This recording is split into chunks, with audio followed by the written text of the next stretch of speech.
เอาทุกคนเฮาสิเอาน้ำให้ช้างเพิ่นก็เนาะนี่เกลือเฮาซื้อมาให้คือเกลือเราผากหันเฮาสิเอามาน้ำลังเพราะว่ามันบ่มีทุ่งย่างได้เฮาย่านมันหัวใส่รถเฮาอันนี้เกลือเฮาซื้อเด้อนี่ซื้อมาให้เพื่อสิกินหมดอันนี้ก็โหหลายปีเติบอยู่ดอก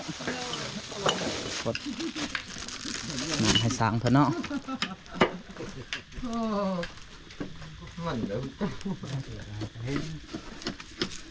ไปได้มื้อนี้ได้ฮอตคันได้แล้วไว้เติบเนาะโอ้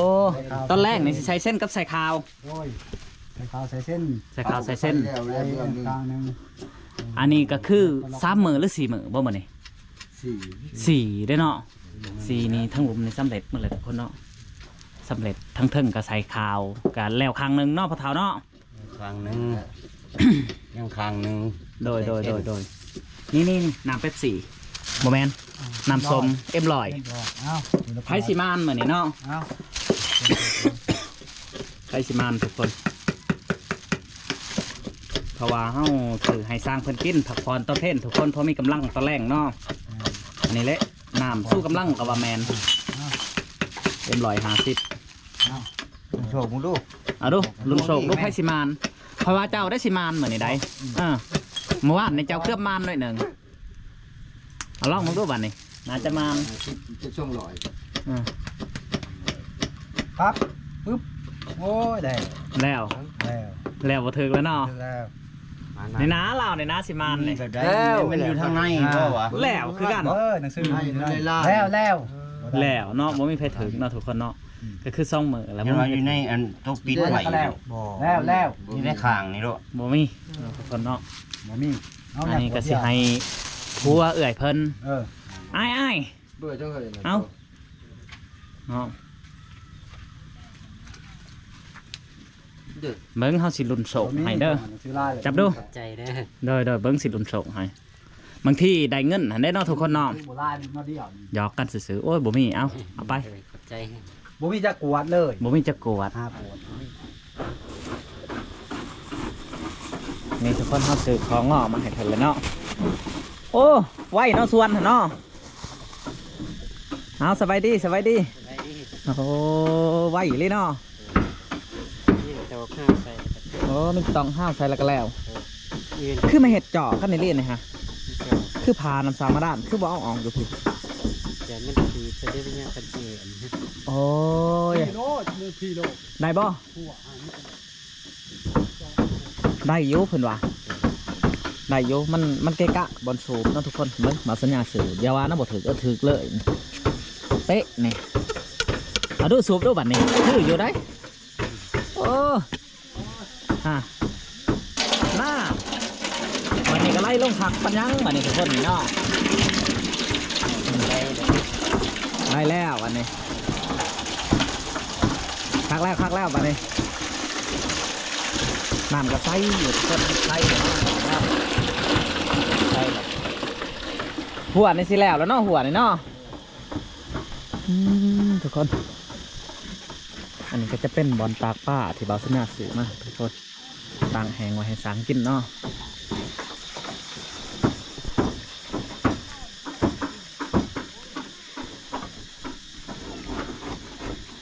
เบาสนาสีผ้าขึ้นไปเบิ่งอยู่เทิงทุกคนว่าเขาได้แหล่เนาะโอ้ขันได้ในคักเนาะสางเนาะอุ๊บ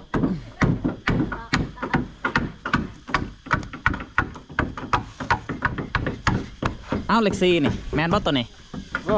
ฮะแมนเนาะโอ้นี่เล็กซี่แหละนี่เล็กซี่แหละปะนี่โอ้ใส่เส้นแล้วไปเทียมหอยเลยทุกคนห้องนี่เนาะเธอยังอีก2 โต๊ะมึงนี่ก็จะแล้วเนาะโอ้ซึ่งคักปัญญังแบบนี้ทุกคนโอ้ต้องสร้างประเทศเนาะความเสริมทุกคนแบบเป๊ะหล่อน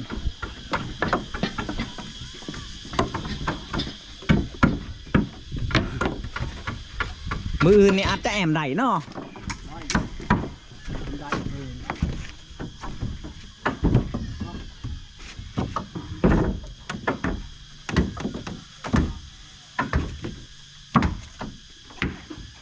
เนื้อเส้นละคอ ปั๊บบัดนี้ทุกคนเนาะโอ้คักแล้วเพิ่นจะเอาตำแบกมันเสริมทุกคนคันเอาตำเศร้ามันจะขดเขาเนาะมันบ่ได้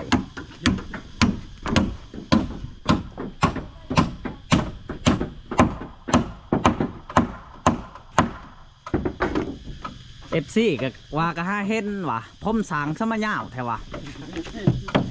ย่าวเด้อทุกคนบ่แม่นผู้หญิงเด้อผู้ชายผมเพิ่นจงย่าวอยู่แล้วเนาะ เอาเดี๋ยวนี้กดเรือก่อน เฮาจะใส่ทีแบบสีทุกคนเพราะว่ามันเป็นผ้าเสลาเนาะก็คือผ้าเสลานี่จะบ่เปื้อนไปได้ทุกคนเพราะว่ามันกะประมาณ1.50 เมตรกว่าเลย1.50 เมตรเอา2 เมตรเนาะ2 เมตรมันนี่ต้นนี่เม็ดป้ายทุกคนเม็ดป้ายเนาะจากนี่ลงมานี่ลงมาหานี่สีหนานี่เฮาจะใส่อันเพดานทุกคนหรือว่าแผ่นเหลี่ยมเนาะใส่แผ่นเหลี่ยมสีหนามันนี่มันจะงามนะทุกคนเนาะเพราะว่าแมน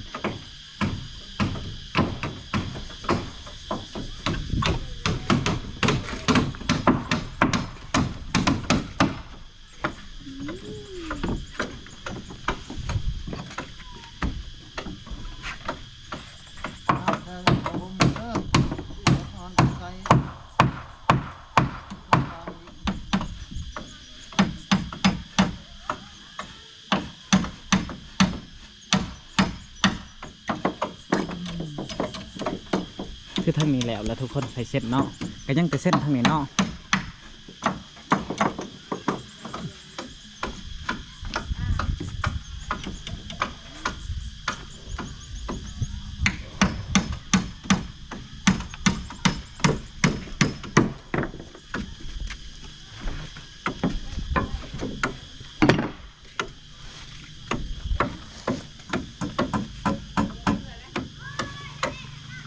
ป้าโถละเอียดคักอลิทุกคน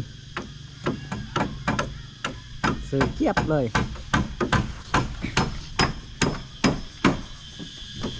ทั้งอายผู้เห็ดน้ำซางนี่ก็มืดเหม่อทุกคนเลยมืดเหม่อเนาะเห็ดหัวนี่เนาะเพิ่นกับบริยุทธ์พ่อเพิ่นเนาะ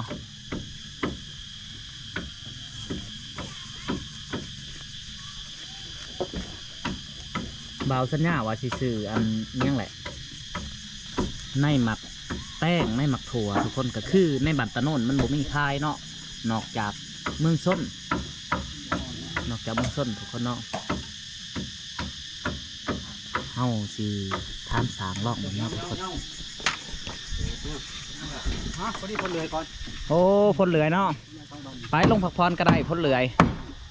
เฮาก็สิไปทำสางลองเบิ่งทุกคนว่าเพิ่นเสียงของเท่าไรเนาะเฮามีแนวอยากจ้างเพิ่นต่อเล็กๆน้อยๆไงยังเป็นได้ยัก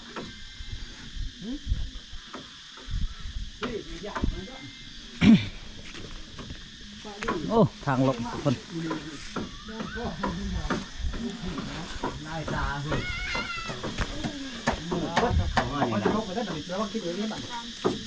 คนสิตกเลยเนาะตกเลยอ่ะเอาสบายดีสังสบายดีอันนี้แนวอยากทำในเล็กๆน้อยๆครับขอบคุณเลยฮะบอแล้วทำเจ้าหันแล้วผมยาวอันคือเฮ้าว่าอันอยากเทปูนนี่เนาะทุกคนอันช่องสอบนี่มันสามาด้านเนี่ยเสียเอาลายไปได้อยากเทกันเปื่อนซื้อเปื่อนบ่กามนาสามยังบ่สุดเนาะหลายคนก่อนยังบ่สุดเนาะเพราะว่าเทบริไงหรอกนะเทกันเปื่อนซื้อนี่เราจะว่าโดยก่อนให้เพิ่นคิดก่อนเนาะทุกคนเนาะปุ้นกับบริไล่ดอกคันว่าเทกับ2 ซอบอันนี้คืองานต่อเติมโอ้กว่าแมนเทกันเปื่อนโดยเทกันเปื่อนคือเทบริกว้างนะประมาณว่า2 เมตรเนี่ยนะเลยเชปูนบ่เลยเชคาสร้างบ่ หรือว่าอะไรแบบไหนเราสิซื้อลูกค้าสิซื้อของประเทศบ่ บ่บ่ สิจ้างสร้าง อันคือของที่ เพิ่มสร้าง มาเท่นี่เป็นของเอื้อยเพิ่นเรียกว่าของเบาสัญญาจะสื่อมาแบบปูนนี่แบบทรายนี่บ่เฮาจะหาเองให้เจ้าเท่ให้ซื้อๆสมัยค่ะค่าแห้ง ขาแห้ง แรง โดย ขาแรง ค่าแรง สองแสนไป แล้ว เอาบ่เดี๋ยวแสนห้า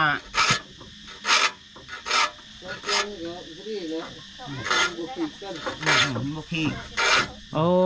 เนาะ เอา ทุ ไป กคน บุคีโลด เพิ่นว่าอยากได้คนละ50เนาะเพราะว่ามันบ่ขีดกันเพิ่นว่าเนาะ ทำไมถ้าแม่นยืนหันแม่นทุละแสน ก็คืออันอยากเฮ็ดกันเปื้อนนี่ทุกคนเนาะว่าเฮาทำเบิ่งสร้างก่อนเนาะว่าเท่าใดสูบเป็นแล้วบ่เด้นี่ฮะเอาสบายดี นั่งสบายดี ไปได้สูบได้แล้วบ่คือว่านนี่งันเอาคือว่า เอาสูบบ่เป็นเฮาก็ยัง อ๋อเป็นแล้วบ่เด้นี่ฮะสูบลองเบิ่งดูดึงซื่อๆสงสัยเจ้าและสูบอันจังหวะอิหยัง บ่ได้กินดอกเฮาหัน บ่ได้กินเนาะโอ้ทุกคนเพิ่นว่าบ่ได้กินดอกเนาะ บ่เคยเห็น นี่เพิ่นเฮ็ดกันเปื้อนทุกคนกันเปื้อนชั่วคราวเนาะนี่เนาะแต่เฮาทำสร้างเพิ่นแล้วเพิ่นว่าทุกคนเพิ่นจะเทให้เฮาอยากได้2เมตรเนาะก็ประมาณนี้แหละ2เมตรเนาะทุกคนเพิ่นว่าอยากได้2แสนเนาะ2แสนก็คือเฮ็ดกันเปื้อนก็ว่าแม่นเนาะเฮ็ดกันเปื้อนทุกคน2แสนนี่มีโต๊ะพร้อมได้ทั้งนี้โต๊ะน้อยๆโต๊ะเหยียบ โต๊ะวันนั้นนั่งหน้ามันได้แล้ว บ่เอาแบบนั้นแบบโต๊ะเหยียบแบบนี้นี่นะนี่โอ้สามพันสี่เฮ็ดให้เลยเนาะได้เลยเพิ่นว่าเนาะก็คือ2แสนก็ประมาณว่าบ่หลายไปได้เนาะทุกคนเนาะกับ สามใหญ่รอบกันนี่นะ โดยอันนี้คือท่ามสร้างแหละไปถือเข็มหอยทุกคนเนาะ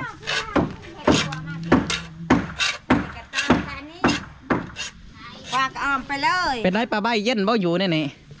อยู่ดินฮะ โอ้เย็นเนาะคักบ่ ครับ โอ้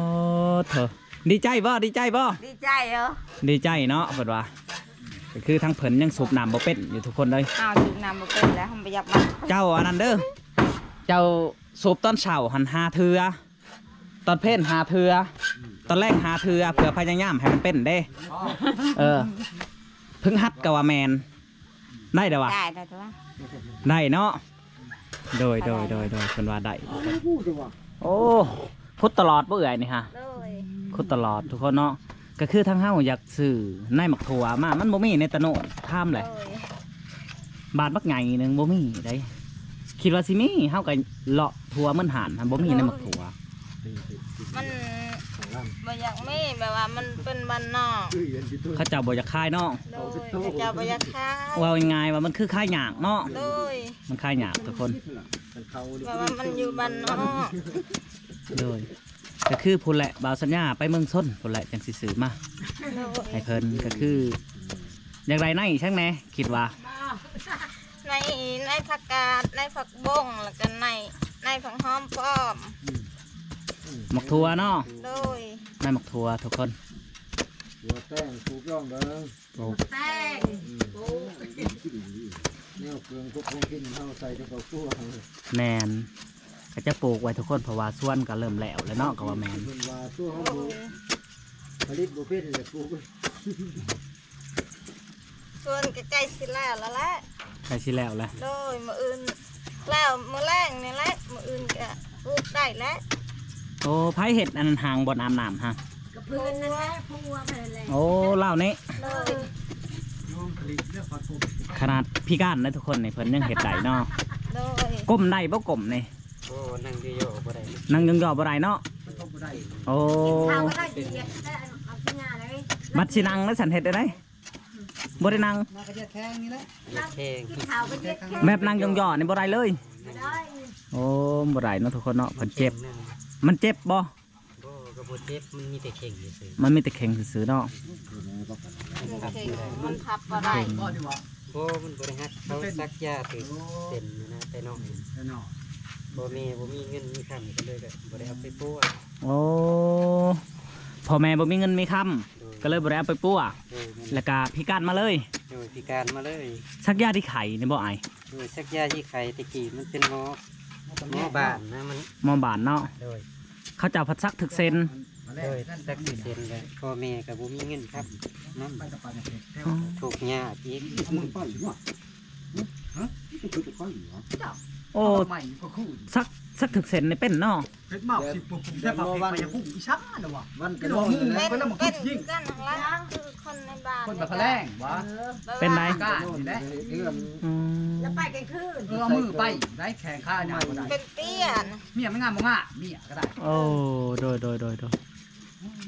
มันตัดเน่าลูกเขานะครับอ๋ออีกหน่อยแล้วว่า น้ำมือไปเด้ อันนี้จ้ามัดมือแรกนี่จ้าแล้วเนาะ โดย แมนทุกคนมือแรกจ้าแล้วเนาะก็คือผู้และบ่าวสัญญามาบืออื่นพุ่นบืนบือฮื้อพุ่นแหละทุกคนน่าจะเป็นบืออื่นเนาะเพราะว่าเฮาสิเข้าเมืองแล้วเฮาสิสื่ออันนายมักทัวมา โดย นายมักทัวนายพักหอมปอมพักกาดอะไรเนาะ โดย ให้เพิ่นมาบ่งเอาเองทุกคน แต่ว่ามักแต้งนี่ขั้นจากวิทย์ย่ามแล้วโบจากเป็นได้เนาะโบจากเป็นได้วิทย์ย่ามแล้วโบ เอา จาก กระ เป็น ยาหมักแตง เอาแต่มักถั่วเนาะ โดยเอาแต่มะทัวกับผักบงในผักหอมป้อมแล้วก็ผักกาด โดยมักถั่วแล้วนั่นพังหอมปลอมเนาะเอาแบบโบไก่น้ำสางไปได้เนาะเพราะว่าสิให้เพิ่นเทพื้นแน่แต่บ่ฮู้ว่ามือได้เนาะ โดย แต่นี่ทั้งผู้ใหญ่เพิ่นให้ทำสั่งล่องเบิงก็คือหูแล้วเนาะทุกคนกับเพิ่นเอาขาแห้ง200,000เนาะเพิ่นว่า โดยถือใหม่ แมนประมาณว่าถึกเงาอันอิหยังแหละ ถือตาใหม่ทั้งไทย โดย โอ้สุกบ่ได้ แล้วอันนี้ก็คุดนานไว้เลยแล้วแหละ โดย เพราะว่าเฮาสิ บ่ ซื้อ อยาก มา แล้วขุดนั่นกับต้นเสาขุดก็ได้เอาแต่หันไหลหัว โอ้บ่ยากเนาะ โดย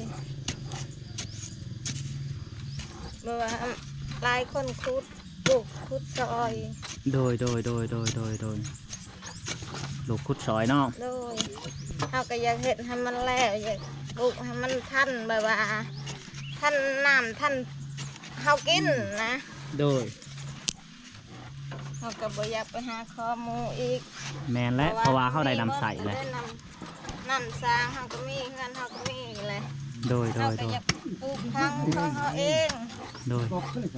เอาทุกคนบัดนี้เฮากะสิได้กลับจากเพิ่นแล้วเนาะจากนั้นก็ฝากไปติดตามคลิปหน้าทุกคนคลิปนี้เฮากะสิได้จบเพียงเท่านี้เนาะ โด